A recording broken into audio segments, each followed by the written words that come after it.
Bueno, en la primera entrega, primera parte de esta recapitulación,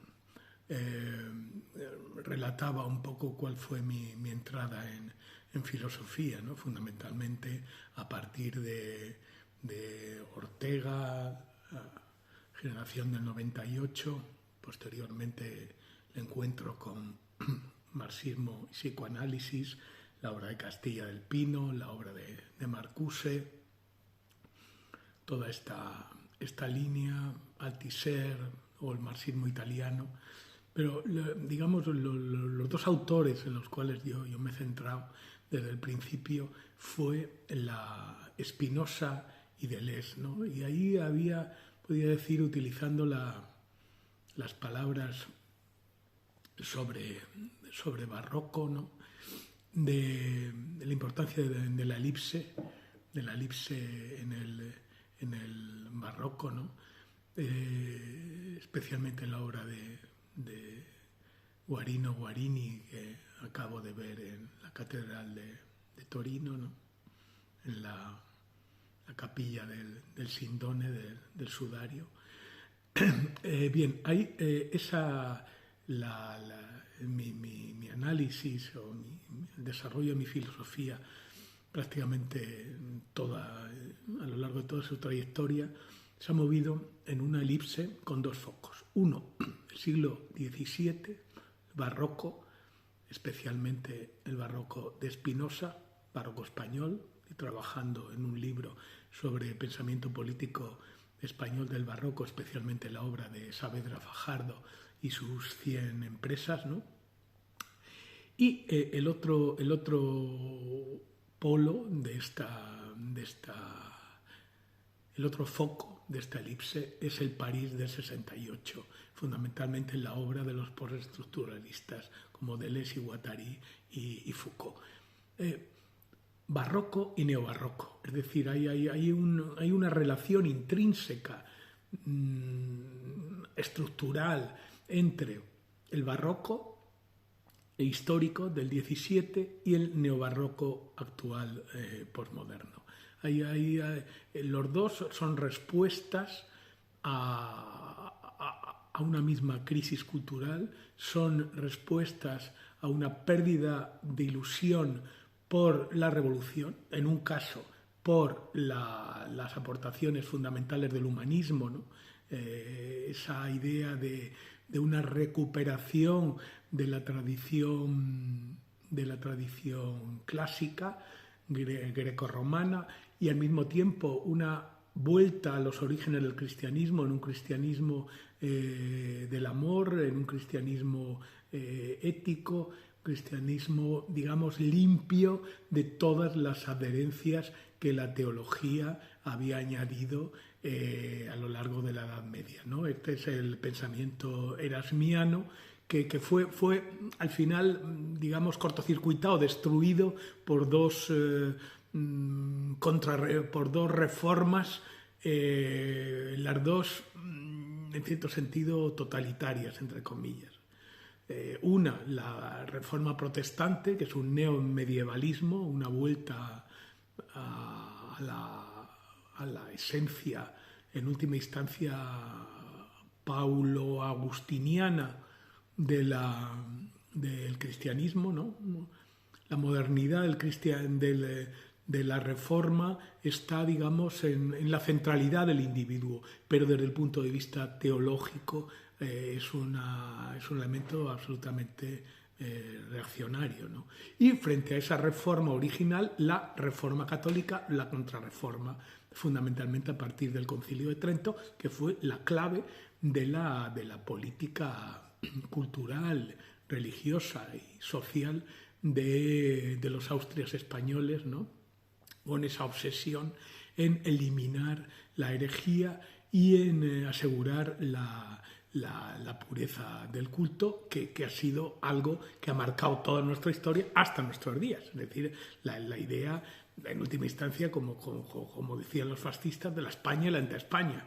Hay una España, entre comillas, que se han apoderado ellos, y hay una anti-España que es justamente la constituida por las minorías más avanzadas y más progresistas desde el surgimiento de la modernidad. Es decir, la modernidad nuestra surge con la toma de Granada y luego la posterior conquista de América, descubrimiento y conquista de América. ¿Y cómo surge? Pues surge dominando y engañando, por cierto, porque luego no cumplieron los pactos, a el último, digamos, estado musulmán en la provincia, ¿no? En la península, que eran los nazaríes de Granada, ¿no? Y expulsando a los judíos. Es decir, ahí rompiendo esa relación que la corona siempre había tenido con los judíos, ¿no? De respeto y de utilización y de protección frente a capas populares excitadas por el clero, que eran las que hacían los pogroms, ¿no? Y los que atacaban a los judíos, sobre todo en épocas de crisis. Entonces, esa alianza, esa protección entre la corona y los judíos se rompe. Y España, la tierra de las tres religiones, queda convertida en una religión única, y además una religión única, digamos, controlada por la ortodoxia y que eliminaba cualquier disidencia, aunque fuera tan suave como la de las erasmistas. Los erasmistas son rechazados, los protestantes, los pocos protestantes, también son eliminados, y esa es la primera gran sangría de las capas más cultas, de las capas más progresistas, las capas más modernas de la cultura y de la sociedad española, ¿no? Posteriormente, Felipe III expulsa a los moriscos, con lo cual hay otro drenaje de grandes especialistas agrícolas que son eliminados, ¿no? Es decir, digamos, la historia española de la modernidad ha sido siempre una selección negativa. Es decir, lo más retrasado, lo más menos evolucionado, lo más reaccionario, lo más rancio, siempre se ha impuesto a los que han intentado buscar nuevos modelos, ¿no? Es decir, los erasmistas, los protestantes, los judíos, los moriscos, en el siglo XVIII los ilustrados, que eran, digamos, ahí como mantenidos en residuos, ¿no? En reductos, hasta Carlos III, el gran monarca ilustrado, pues era un ortodoxo católico furibundo, es decir, que eso empañaba completamente la política de sus gobernantes ilustrados, ¿no? De Jovellanos, Aranda, en fin, Esquilache, toda esta gente que intentó modernizar España. Luego en el 19 los liberales, finales los republicanos, en el 20 los socialistas, los comunistas, los anarquistas, y así estamos, aún estamos en eso. Es decir, todo el debate actual sobre la memoria histórica pues vuelve a relanzar esto, es decir, ¿qué es España? España es un sistema multicultural, multirreligioso, en el cual pueden, digamos, habitar tranquilamente y en paz diferentes posiciones, diferentes visiones, o España es la imposición de ciertos sectores ligados a los elementos más reaccionarios del siglo XIX y principios del XX, de los caciques agrarios junto con una industria raquítica y el trono y el altar, es decir, de toda la religión y la monarquía. Cosa en la cual, pues bueno, pues seguimos estando. La religión no renuncia a seguir dando la batalla, ¿no? En algún sentido apoyado por algunos partidos políticos que teóricamente tenían que ser laicos, y la monarquía, bueno, pues hace lo que puede, también juegos malabares, pero en última instancia siempre, claro, no puedo olvidar su origen franquista, una monarquía por instauración, no por restauración, al menos hasta que el rey Juan pues abdicó en su hijo, ¿no? Pues hasta ese momento no hubo una restauración, una instauración franquista.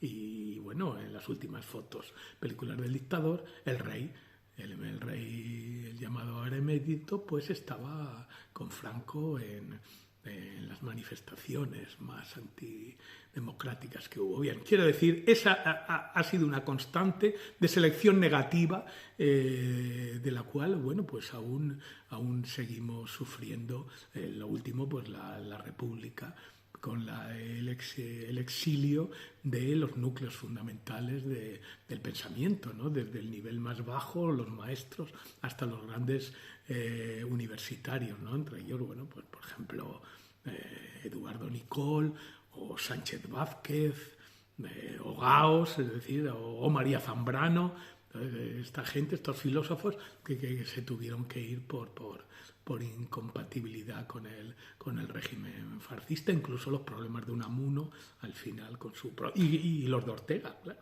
Es decir, esa marginación que se proyectó incluso sobre sus discípulos, ¿no? Sobre Huéscar, sobre Marías, es decir, de todo esto que hemos vivido pues prácticamente hasta nuestros días, ¿no? Bien, quiero decir, ese es el primer contexto, ¿no?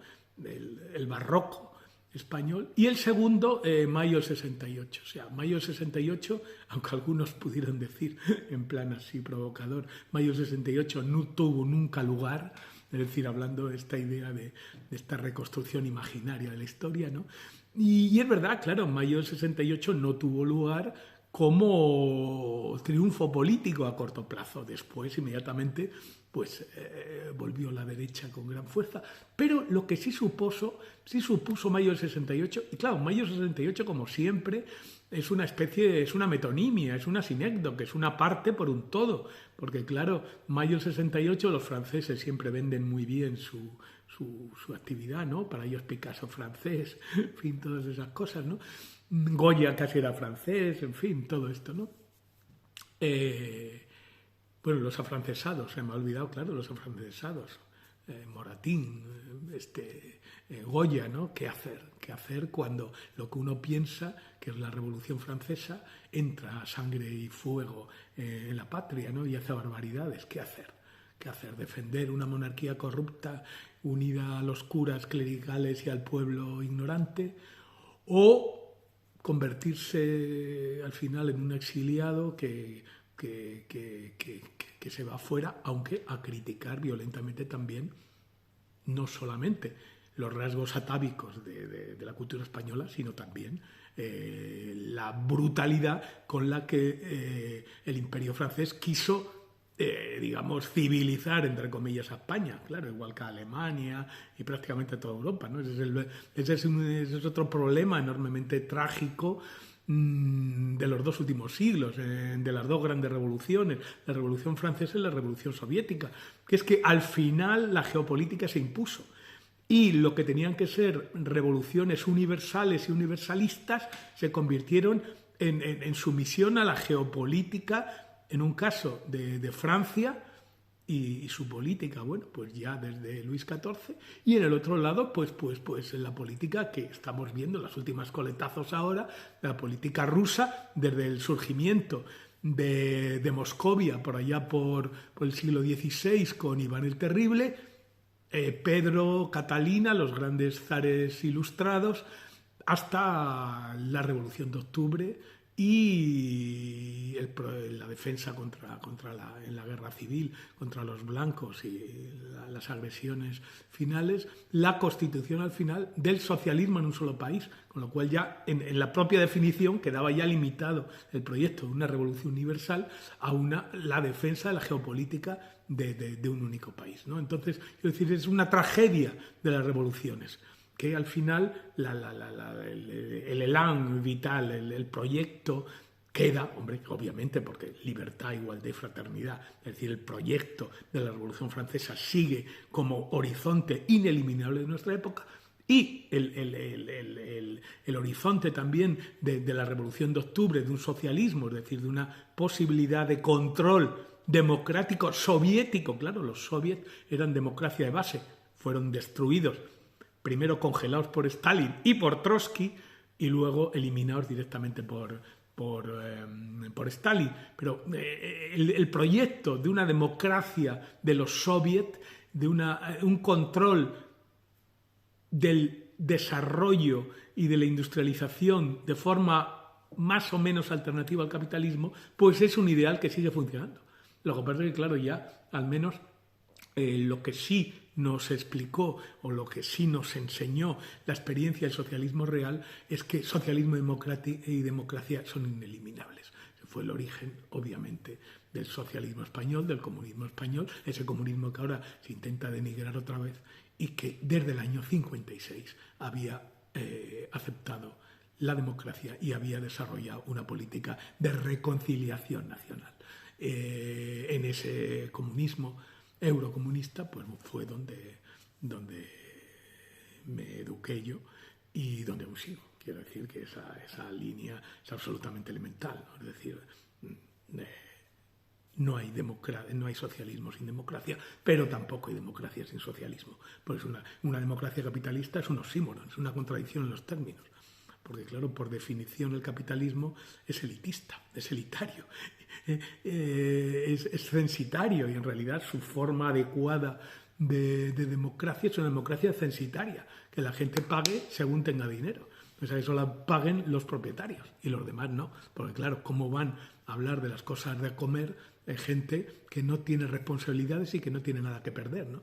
Ese es el problema. Es decir, el capitalismo, por definición, es censitario, no es universal. Y por eso es como ellos rechazaron el sufragio universal desde el principio y lo han aceptado cuando ya han buscado mecanismos para que ese sufragio universal sea inocuo. Pero bueno, este es el proyecto, ¿no? Entonces, mayo del 68. Pero quiero decir, mayo del 68 está en una línea de luchas que empezó en Harvard en el 66, Strike Harvard, ¿no? La huelga de Harvard, la lucha de Harvard, en aquel momento también. La lucha de los estudiantes, analizada muy genialmente y muy prematuramente por Marcuse, como ya dije en la primera entrega, pero al mismo tiempo dos movimientos también fundamentales, los Black Panther, es decir, el movimiento negro, en versión en aquel momento militar, pero que luego dio desarrollo con Martin Luther King a las luchas pacíficas por los derechos civiles y a lo largo de 15, 20 años lograron al final la igualdad de derechos, al menos legal, ¿no? Y luego el movimiento feminista que en aquellos momentos fue fundamental en Estados Unidos. Bueno, 66, 67 en Italia, 68 en Francia. Pero 68 también es importante, también tiene otros escenarios. El 68 es la matanza de Tlatelolco en México. El 68 son las luchas de los Sengakuren en Tokio, en Japón.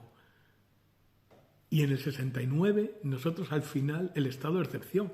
España también tuvo un mayo 68 retrasado que la dictadura tuvo que imponer mediante un estado de excepción, que fue cuando el primer año que estuve yo en la universidad, ¿no? Tuvimos un estado de excepción en el año 69, estaban aeronáuticos.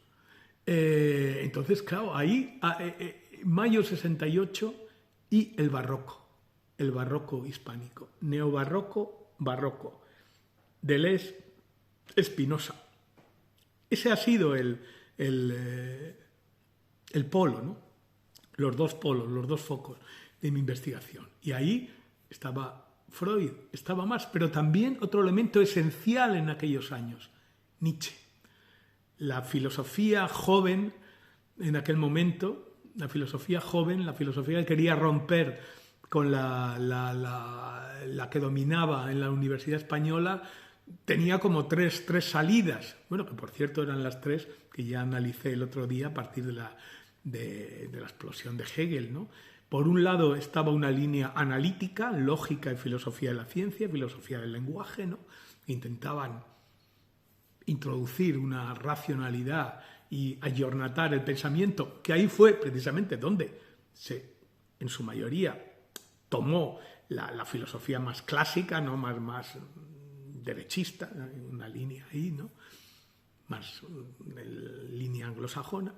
Luego la tradición marxista, con todas sus innumerables, en aquel momento, riquezas, desde la francesa, Althusser, la italiana Gramsci, Galvano de la Volpe, la alemana Lukács, la labor tremenda de Sacristán de educación, como ya dije, la maestría, la enseñanza a distancia de Sánchez Vázquez, es decir, el gran desarrollo del marxismo en aquella época, y luego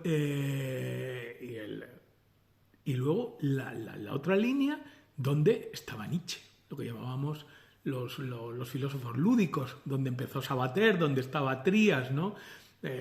Con Foucault, con Roland Barthes, con Lacan, es decir, y con Nietzsche, sobre todo Nietzsche. Entonces, claro, yo creo que la labor de nuestra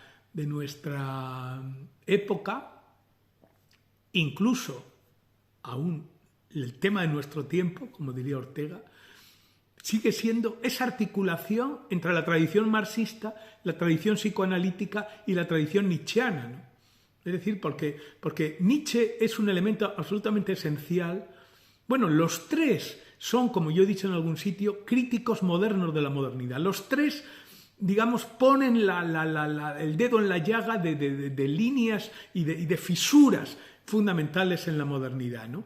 Pero Nietzsche, sobre todo, pues hace una crítica cultural, una crítica ética, una crítica ético-política desde un punto de vista de recuperación de los griegos, con una filosofía literaria, una filosofía poética, una filosofía que sustituye el tratado por el aforismo, por la poesía, por el ditirambo, ¿no? Ditirambo a Dionisos, una recuperación frente a la tradición mayoritaria en la filosofía occidental de Apolo, de Dioniso, es decir, de la apuesta por la danza, de la apuesta por la sensualidad, la apuesta por la libertad, por el sexo, por la bebida, en aquel momento la droga.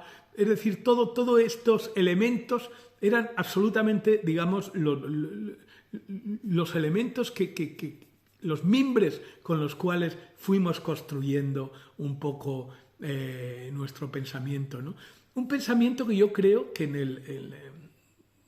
entre comillas, en los mejores de nosotros, no era un pensamiento dogmático. Es decir, en ese sentido éramos posmodernos avant la lettre, porque quizá nos dábamos cuenta que ninguna de las corrientes en sí mismas, tomadas en sí mismas de forma aislada, podía resolver los grandes problemas que empezaban ya en los años 70, en los años 80, los años de plomo que decía Guattari, ¿no? Los años de hundimiento de las ilusiones de mayo del 68, ¿no? Pues que ninguna teoría por sí sola podía resolver, sino que había que ser forzosamente pragmáticos, como decía Deleuze, ¿no? Un pragmatismo trascendental. Había que ser un poco eclépticos, había que ser obligatoriamente posmodernos en el sentido de asumir la modernidad, pero de una forma crítica, autocrítica, y intentar recuperar los elementos que la modernidad, al menos la modernidad capitalista dominante, había eliminado, ¿no? Como los elementos ligados al individuo, a la vida cotidiana, a la sexualidad, a la sensualidad, a los sentimientos, a las pasiones, todo este tipo, ¿no? Y ahí era fundamental, por un lado, Spinoza y por otro lado, Nietzsche. Claro, ahí estaba el elemento, ¿no? Una razón, como ya he dicho, una razón no racionalista. Es decir, no una mera caída en el irracionalismo de forma negativa, no una mera idea de todo el mundo bueno, sino una especie de autoevaluación de los fallos y de las carencias que había presentado o que estaba presentando ya de forma,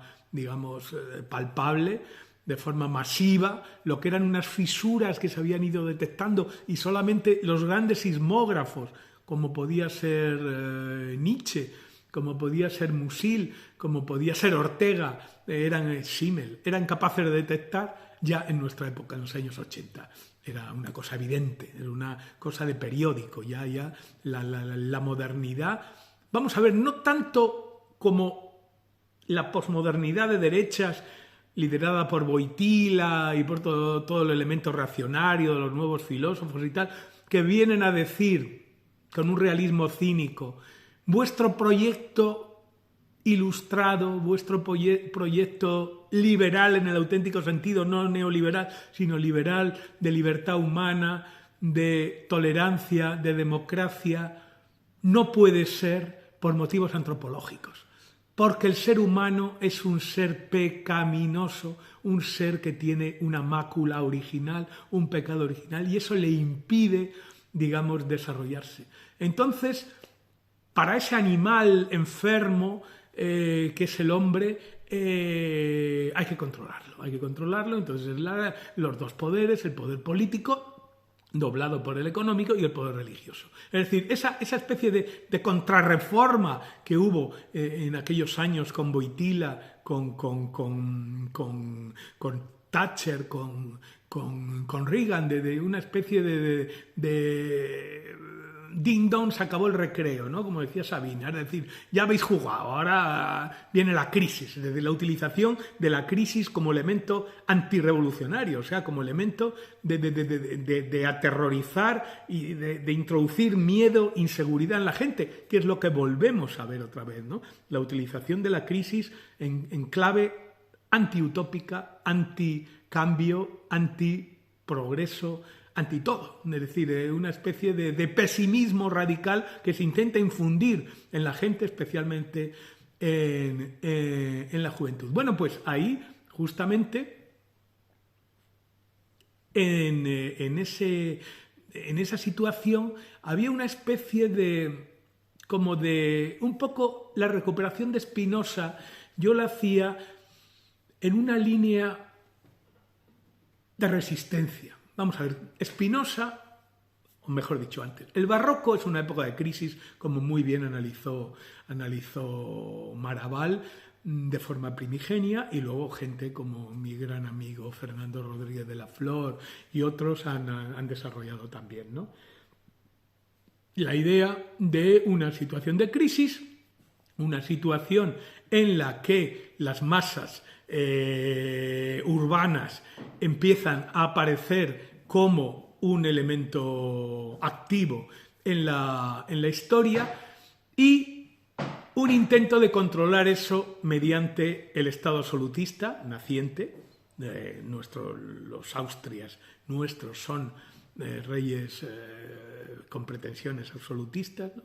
Luego Luis XIV, es decir, el Estado absoluto, el État c'est moi, es decir, esa especie de control de las masas urbanas que empiezan a querer actuar como sujetos históricos.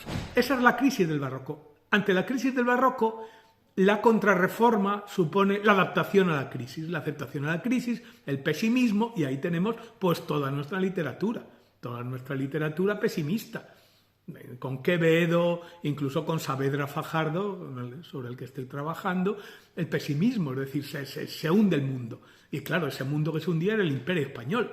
El Imperio Español atacado primero por los holandeses, luego Inglaterra y siempre con el enemigo de Francia. Es decir, ese Imperio Español se hundía.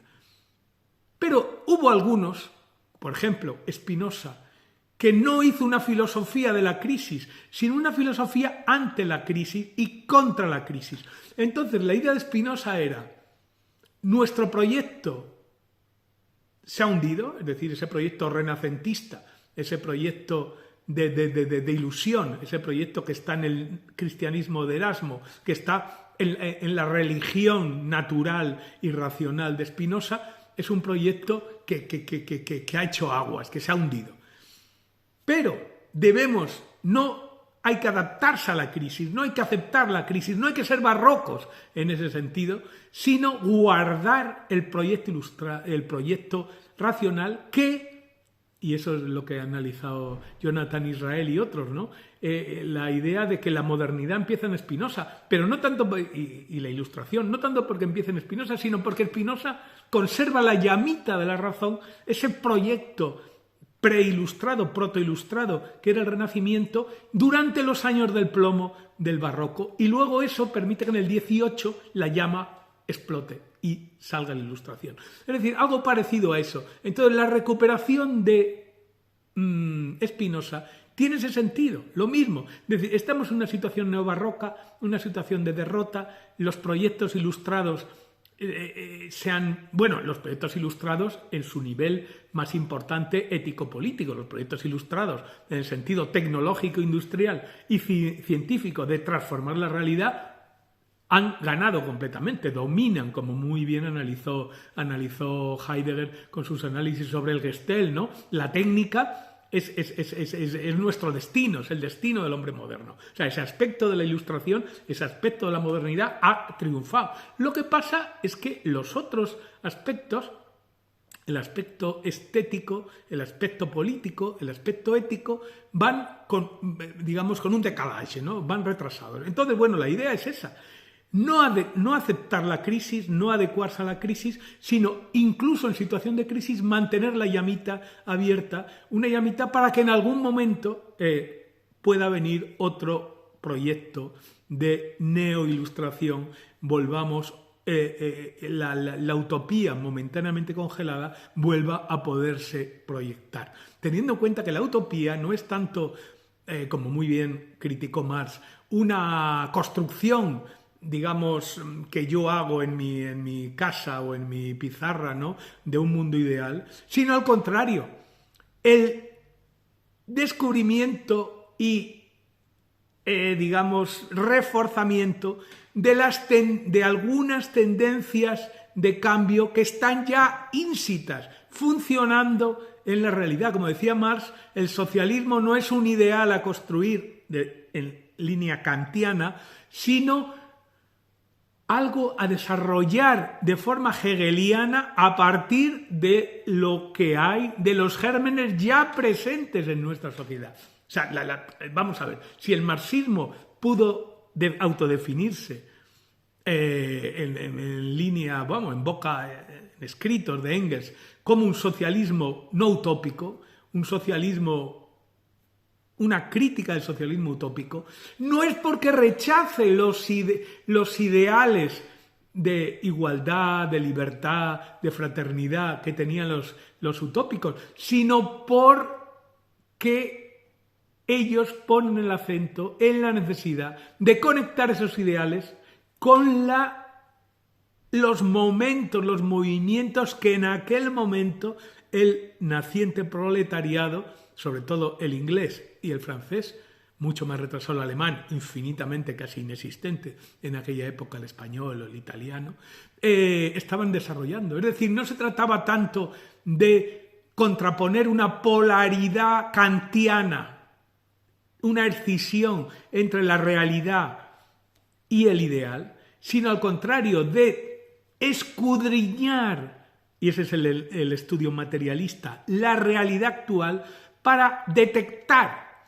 las capacidades transformadoras y apoyar las que consideremos progresistas, o sea, que vayan en el desarrollo de la libertad, de la igualdad y de la fraternidad, e intentar controlar las que también existen en línea conservadora.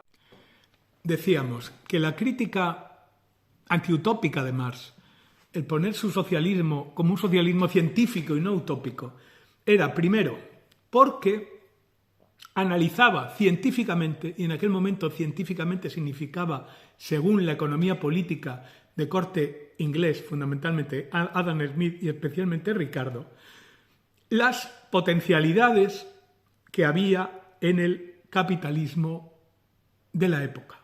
Y segundo, esas potencialidades, intentar conectarlas con el proyecto ilustrado en sus líneas más avanzadas, que era la Revolución Francesa.